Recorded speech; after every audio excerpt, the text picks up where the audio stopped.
Krishna everyone. तो 10 minute के लिए योगा रूटीन जिनको पीसीओडी या पीसीओएस की समस्या है, तो चलिए शुरू करते। सबसे पहले अपने पैरों को दोनों को पास लाकर एड़ियों और पंजों को मिलाकर ग्रिप बना के हमें करना है बटरफ्लाई पोज, जिसे हम यहाँ पर भद्रासन भी कहते हैं। आपको अपने पैरों को जितना हो सके ज़मीन पे लगाने की कोशिश करनी है। नॉर्मली सांसें लेनी है, कम से कम इसको 20 बार करना है। उसके बाद पैरों को थोड़ा सा आगे रख के हमें इस तरह से फ्रंट बेंड करना है। इसको जब आप करेंगे ना तो आपके हैमस्ट्रिंग्स पे बहुत ही अच्छा स्ट्रेच आएगा। तो इसको आपको कम से कम 10 बार करना है और 10 बार करने के बाद नीचे आकर होल्ड भी करना है 10 सेकेंड के लिए। उसके बाद हम करेंगे मलासन। आपको अपने दोनों एल्बोज से अपने नीज एरिया को, मतलब अपनी कोहनियों से अपने घुटनों को पीछे की तरफ स्ट्रेच देकर इस तरह से मलासन में कम से कम 1 से 2 मिनट के लिए बैठना है। उसके बाद इस तरह से मलासन स्ट्रेच करनी है। एक पैर को पूरा ज़मीन पे लगाना है और दूसरी तरफ हल्का सा ट्विस्ट होना है।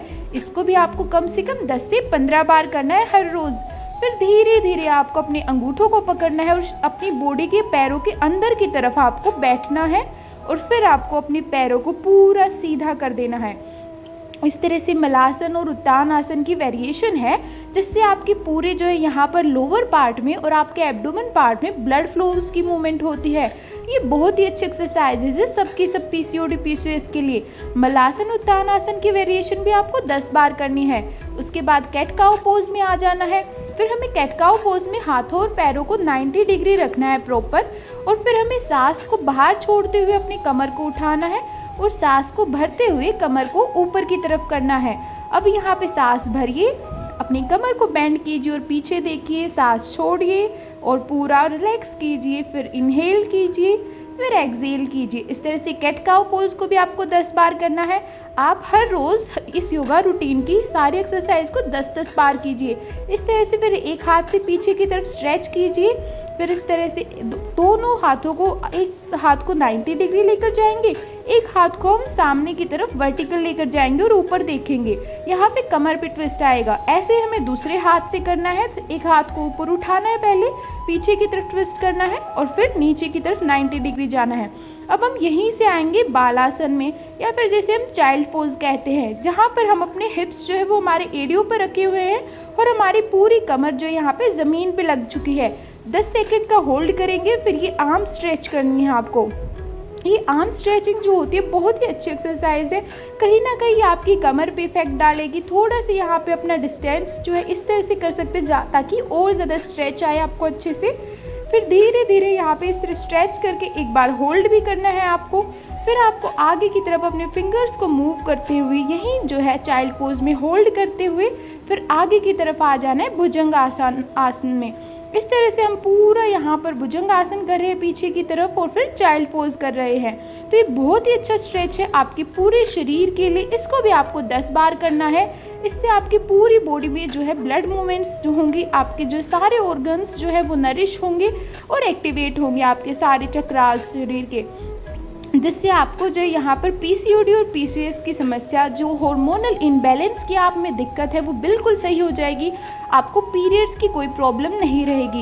इस तरह से फिर हम यहाँ पे मलासन में फिर से बैठ गए हैं। मलासन में फिर से 10 सेकंड के लिए बैठिए। जितना ज़्यादा आप मलासन करेंगी हर रोज़, उतना ज़्यादा आप बीमारियों से दूर रहेंगी।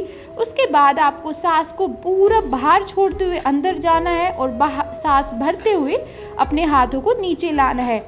सांस छोड़िए, सांस लीजिए, इनहेल। इस तरह से फिर मलासन में फिर से स्ट्रेच। उसके बाद एक बार लास्ट टाइम हम फिर से बटरफ्लाई करेंगे। यहाँ पे अपने लेग्स को जितना ज़्यादा आप बटरफ्लाई करेंगे उतना ज़्यादा आपके लिए अच्छा है, क्योंकि इससे आपके कंप्लीट लोअर हैमस्ट्रिंग्स में बहुत ही अच्छा स्ट्रेच आता है। फिर आपको यहीं से फ्रंट स्ट्रेच करनी है। आपको आगे की तरफ लेकर जाना अपने पूरे शरीर को और पूरा नीचे तक लेकर आना है। इस तरह से आपको इसको कम से कम 10 बार करना है। बहुत ही अच्छा स्ट्रेच आता है आपकी पूरे हैमस्ट्रिंग्स पे और बहुत ही फ़ायदेमंद है। फिर हम थोड़ी थोड़ी साइड बेंड्स करेंगे, दोनों घुटनों पर हाथ रखते हुए। आपको ये 5-5 बार करनी है दोनों तरफ। उसके बाद दोनों पैरों को सीधा कर लीजिए और उसके बाद हम यहाँ पे नेक्स्ट करेंगे, जिसमें हम पहले तो अपने पैरों को आगे और पीछे की तरफ स्ट्रेच करेंगे। फिर अपने पैरों को क्लॉकवाइज रोटेट करना है आपको अच्छे से, और फिर एंटी क्लॉकवाइज रोटेट करना है। इससे आपके पूरे पैर जो है वो अच्छे से स्ट्रेच हो जाएंगे। आपको जो यहाँ पर पैरों में आपके ब्लड फ्लो जो है उसकी मूवमेंट हो जाएगी शुरू।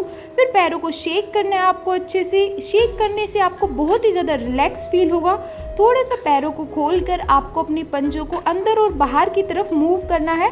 थोड़ा सा वीडियो का पार्ट आगे की तरफ हो गया था, कट गया था, तो मैं पैर नहीं दिखा पाई। कोशिश करूँगी अगली वीडियो जो भी बनाऊँ योगा रूटीन के लिए उसमें आपको सारा कुछ क्लियर दिखे। अब हम यहाँ पे पीछे की तरफ स्ट्रेच करेंगे, अपने ट्विस्ट करेंगे, एक पैर को दूसरे घुटने की दूसरी तरफ रख के इस तरह से आपको अपने पीछे की ट्विस्ट करनी है। ये भी बहुत ही अच्छा आसन है, आपको हर रोज़ करना चाहिए। इसे हम अर्ध मत्स्येंद्र आसन कहते हैं। फिर हम पश्चिमोत्तान आसन करेंगे। अपने पैरों के अंगूठों को पकड़ते हुए पूरी सांस बाहर छोड़कर जितना हो सके आपको फ्रंट बेंड करना है और अपनी चिन को अपने पैरों पर लगाने की कोशिश करनी है। हरे कृष्णा।